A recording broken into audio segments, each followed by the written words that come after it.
imagínense un electrodo en esta zona e imagínense que vamos a medir el potencial de acción de cada uno de estos músculos técnicamente por separado. El potencial de acción que inicia en el subendocardio, pues como normalmente es, cuando ese potencial inicia, pues el subendocardio es más negativo, o sea, al exterior, porque sus células se están despolarizando. El exterior de estas células es más negativo respecto a este, ¿sí o no? Porque primero se despolariza de endocardio a subepicardio. Entonces técnicamente el electrodo que está en esta zona detecta que pues está en una zona de positividad respecto, ¿sí?, a esta. Entonces, si pudiéramos tomarle una foto solamente al potencial de acción que estamos detectando en ese momento, veríamos esto: potencial de acción, positividad, viene, se mantiene, se están nivelando las cargas, se termina de repolarizar y otra vez línea isoeléctrica. Si la cosa fuera al revés, les estoy explicando esto como me lo explicó yo creo que les dije, como me lo explicó a mí un profesor hace mucho tiempo, y fue la forma en que más fácil se me dio para entenderlo. Entonces les estoy explicando esa forma, porque si ven de pronto videos y cosas, les hablan de las amplitudes y bueno, me parece a mí que es un poquito más difícil de entender, me parece más fácil de entender de esta forma. Ahora, digamos que queremos medir el potencial de acción del subendocardio y que el potencial de acción se genera de aquí hacia allá, o sea, al inverso. ¿Sí? Potencial de acción de despolarización, ¿sí? Lo normal es que de aquí hacia acá, ¿sí? Ahora vamos a hacerlo de aquí hacia acá. Digamos que estimulamos el subendocardio primero para que se despolarice. En este caso la despolarización iría de aquí hacia acá, ¿cierto? Entonces tenemos un electrodo acá nuevamente y despolarizamos el subendocardio primero, y entonces esta zona se va a volver ¿qué? ¿Positiva o negativa? Negativa, porque estamos desencadenando un potencial de acción de subendocardio de subepicardio a subendocardio. Entonces el electrón que está en esta zona va a detectar ¿qué? Negatividad, ¿sí? Porque desencadenamos potencial de acción de aquí hacia acá. Entonces esta zona se despolariza primero, está más negativa respecto al subendocardio. Entonces detecta negatividad, empieza a ascender nuevamente la línea a medida que todas las cargas se van estabilizando en el corazón. Ya no va detectando ya más movimiento de cargas, cero. La amplitud del potencial de acción del subepicardio tiende a ser menor que la del subendocardio. Se cree que es por toda esta parte de la irrigación. Como está más irrigado, se cree que es el proceso un poquito más rápido. Y el trazado electrocardiográfico que nosotros tenemos es como si se computaran estas dos, como si se promediaran esto y esto, y tenemos lo que está en el centro. ¿Sí me hago entender? ¿Por qué les explico esto? Porque en el infarto se va a alterar una de estas dos, o las dos, pero una siempre más que otra. Entonces va a predominar el potencial de acción de uno de los dos, y eso es lo que nos va a dar acá. Si tiene supra o si tiene infra. ¿Sí me hago entender? Entonces, por eso les explico esto, para que ustedes sepan cuando se ve un supra, eso de dónde viene, o sea, por qué se ve así. En mi época, cuando vimos electro y veíamos electrofisiología, no nos explicaba esto, simplemente nos decía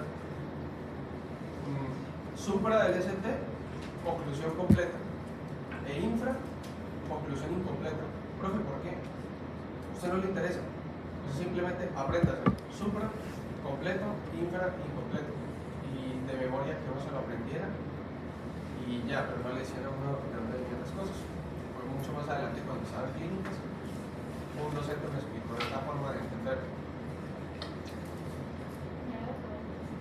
pues fue con la forma que yo me quedé y con la que me gusta entender. Entonces, si tenemos una lesión establecida, o sea, ya el músculo cardíaco empieza a lesionarse, empieza a perderse células del músculo cardíaco, vamos a definir si la obstrucción es completa o incompleta. Entonces, si tenemos una obstrucción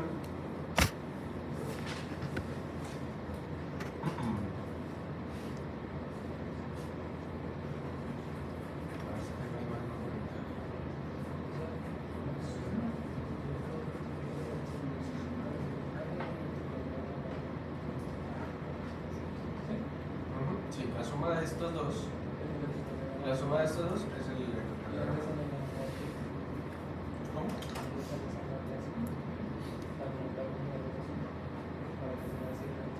La onda T en cada uno de estos potenciales de acción está incluida acá. Acá le muestran despolarización y repolarización. Pero como estamos midiendo cada uno de estos por separado, ¿sí? Cada uno de ellos por separado no tiene morfología de onda T. Pero cuando se computan los dos, sí hay una morfología de onda T como tal. Entonces, si nosotros tenemos una obstrucción completa,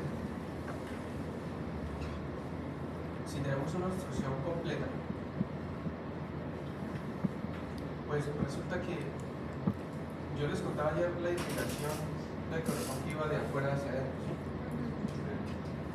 Cuando tenemos una obstrucción completa, se nos comprometen las dos caras del corazón, porque las arterias vienen de afuera hacia adentro. Esta zona siempre está un poco menos irrigada o peor irrigada que esta, y entonces en las obstrucciones completas, ¿sí? Por ejemplo, una obstrucción total de la coronaria izquierda. Bueno, entonces estas dos caras sufren, sin embargo, tanto el subendocardio como el subepicardio entran en isquemia y luego ya entran en lesión, porque ya estamos hablando que hay un supra del ST. Ambos empiezan a funcionar mal, pero como el subepicardio, yo les decía que están acostumbrados siempre a funcionar en mejores condiciones, termina ganando el potencial de acción subendocárdico. ¿Sí me hago entender? Ambos están mal irrigados porque es una obstrucción completa. Si uno entiende que el subepicardio está sufriendo, pues el subendocardio está peor, porque él recibe todo lo que este dé. Sin embargo, como este siempre trabaja en condiciones peores que esto, en condiciones, digamos, de más isquemia, más hipoxia, pues digamos, los dos están aturdidos, pero este funciona un poco más que este. Entonces, el potencial de acción del subendocardio termina predominando en este tipo de lesión y por eso la obstrucción completa se ve como un supra del nivel del segmento ST. ¿Sí me hice entender? El subendocardio en este momento está callado, está fatigado o está aturdido, ¿sí? Por esta nueva condición de hipoxia, ¿sí? De falta de flujo sanguíneo. Entonces técnicamente el subendocardio que está peor irrigado, igual tomar, digamos, el mando acá, como por decirlo de alguna manera, el potencial de acción predomina. Ahora, la obstrucción es incompleta, es decir, al paciente le llega sangre, pero no la suficiente. Entonces, como la sangre va de afuera hacia adentro, ese poquito de sangre que llega se la agarra el subepicardio o se alimenta el subepicardio y el resto queda para el subendocardio. Entonces el subendocardio, que está en condiciones de isquemia fisiológica técnicamente, empeora la isquemia que ya tiene de base, pero el subepicardio técnicamente todavía está bien perfundido. Entonces, como está bien perfundido, no está aturdido, no está como en el ejemplo anterior, entonces predomina su potencial de acción, predomina el potencial de acción subepicárdico y este es el potencial de acción del subepicardio. Entonces una obstrucción incompleta se ve como un infra desnivel del segmento ST. ¿Sí? Y entonces cuando nosotros vemos en el electrocardiograma una de estas, una o esta o esta, pues uno mira las caras y entonces comprende qué cara está afectada y cuál es el tipo de obstrucción que tiene. ¿Sí me hice entender o no?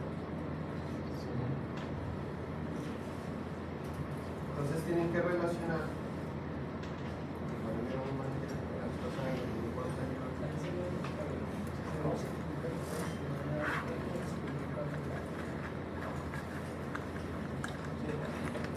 ¿Cómo?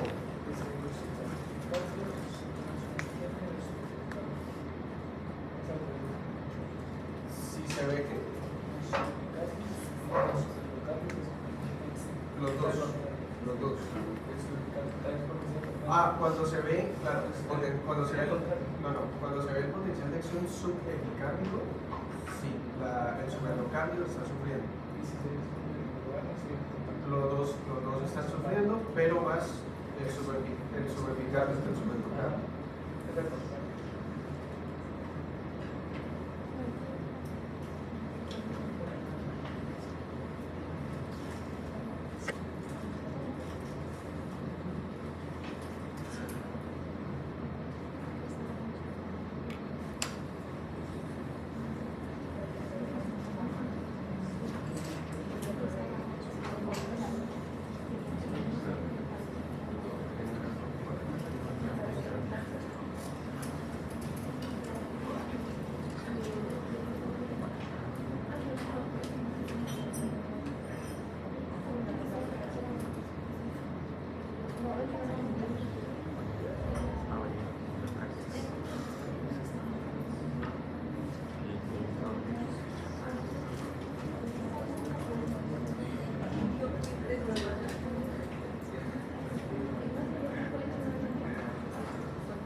no aparece.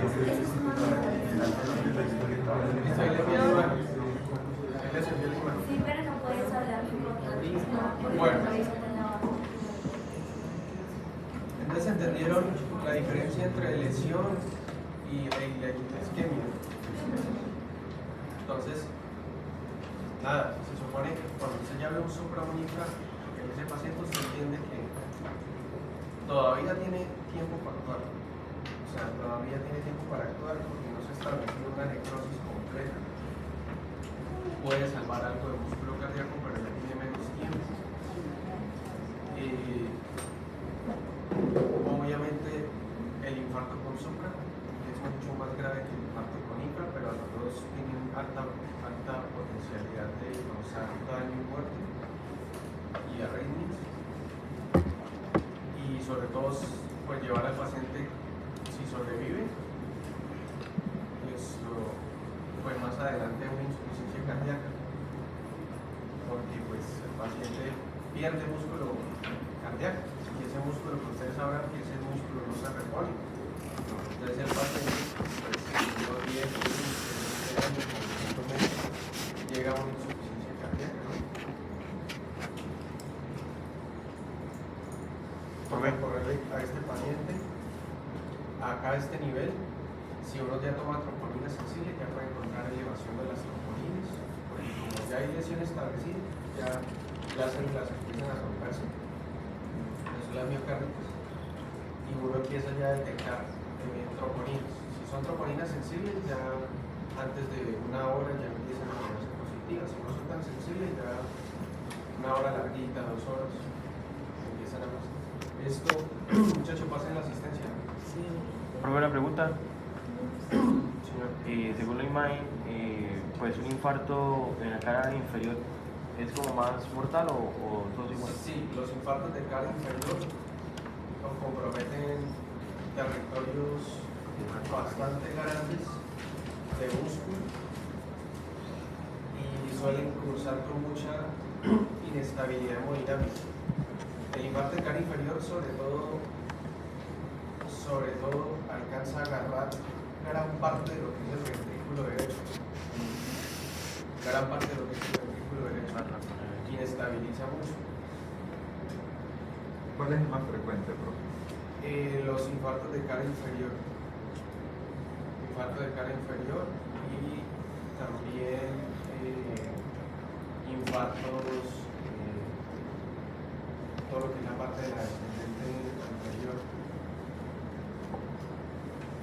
Hay infartos que comprometen, por ejemplo, todo el ventrículo izquierdo. Y entonces ustedes encuentran alteraciones de 1 ABL, cara lateral alta, casi que B3, B4, B5 y B6. A veces no está involucrado de 1 de ABL, sino está involucrado B3, B4, B5, B6. Y un poquito pueden encontrar un poquito alteradas las precordiales B1 y B2. Son infartos de casi todo el ventrículo izquierdo, que pueden cursar también con mucha inestabilidad hemodinámica. Entonces, cuando ya se establece el infarto, o sea, digamos, no se actuó como tenemos que actuar, no se salvó el músculo, queda como secuela una onda Q, pero esa sí no la tengo aquí, queda una onda Q patológica. En las derivadas que comprometían ese territorio arterial, queda una onda Q patológica, que es una onda Q ancha, profunda, nos indicaría que hay un infarto. Y acá pues vamos a ver ejemplos. Yo les marqué acá el tipo de infarto que es. Cuando ustedes leen esto, IAMCES, pues es infarto agudo de miocardio por elevación del segmento central.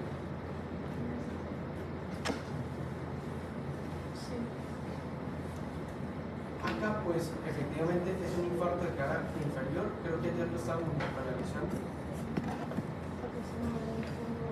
No muevo tanto. Vemos Ubicamos punto J, muchachos, onda P, QRS, punto J más o menos por acá. Comparamos con el segmento TP. Vemos que el segmento TP está inferior o superior al punto J. Inferior.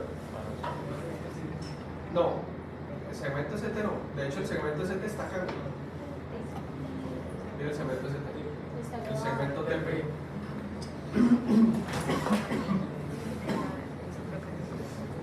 Entonces, el segmento TP que es una situación en donde el corazón ya debería estar repolarizado para iniciar un nuevo ciclo y en donde debieran predominar las cargas positivas, está más negativo que el punto J, que es el punto donde ya se despolarizó todo el corazón y se llenan de cargas negativas.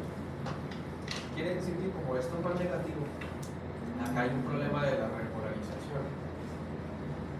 Hay un problema de repolarización. Quiere decir que esta zona ventricular tiene problemas para repolarizarse. Y como ayer yo les decía, la isquemia, el traumatismo, las infecciones son las que causan problemas para la repolarización. Pero en este sentido, con una clínica de infarto, pues sospechamos que el paciente está con un infarto de miocardio. Lo que quiere decir que el infarto me está dificultando la repolarización de esta zona. Me dificulta la repolarización de esta zona. La cola del vector está mirando hacia abajo, la parte negativa. Vemos que cumple con el criterio que pide la guía de encontrar el hallazgo por lo menos en 2 derivaciones contiguas, y acá lo tenemos en 3. Miren, de 2, de 3 y a F están en la misma situación. Entonces entendemos lo siguiente: hay un problema para repolarizarse. Hay un problema para repolarizarse. La lesión tiene que estar en cara inferior, porque es la cara inferior la que me está mostrando que no se está repolarizando adecuadamente. Y aparte de eso, analizamos el segmento ST ahora sí, que es este. Este es el segmento ST, punto J, y acá estaría más o menos el segmento ST, que está supradesnivelado. Al estar supradesnivelado, la línea isoeléctrica, que la línea isoeléctrica viene más o menos por acá, miren.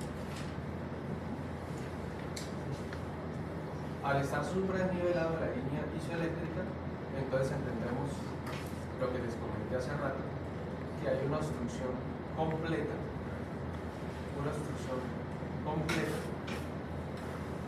que me lleva a una lesión subendocárdica y subepicárdica, pero que de alguna manera pues predomina el potencial de acción subendocárdico, que se ve de esta manera. Pero al ver el supra del ST, entendemos que hay una obstrucción completa, por lo tanto el infarto es transmural, o sea, se va a necrosar endocardio y epicardio, la pared completa del corazón. Y pues esto son urgencias, se toca correr para llevarlo a un mayor nivel de complejidad para ver si todavía estamos en el tiempo de ventana para que desobstruyan la arteria mecánicamente. Intervención coronaria percutante. Si no estamos cerca de eso, pues toca hacerlo con medicamentos, con trombolisis, medicamentosos. Listo, la misma guía les va diciendo. Pero lo importante es que ustedes sepan interpretar estos hallazgos electrocardiográficos. Y entonces, como el vector, la cola está viendo hacia acá, hacia abajo, pues la flecha, la punta de flecha tiene que estar mirando hacia arriba. Entonces hacia arriba, pues va a estar D1, ABL. A veces se pueden ver en derivadas anteriores también un poquito, porque pues las derivadas anteriores sí están más arriba que los superiores igual. A veces no están perceptibles. Y entonces estos cambios opuestos uno entiende de que pues acá está el segmento TP, miren la onda P acá chiquita, y acá tendría el punto J. Entonces el punto J está más abajo que el segmento TP, entendiendo que el segmento TP es donde ya el corazón tendría que estar repolarizado cargas positivas para iniciar un nuevo ciclo. Entonces, en este sentido, acá, ya después de repolarizado, hay cargas positivas, ¿sí? Estas son las más positivas, ¿sí? Respecto al punto J.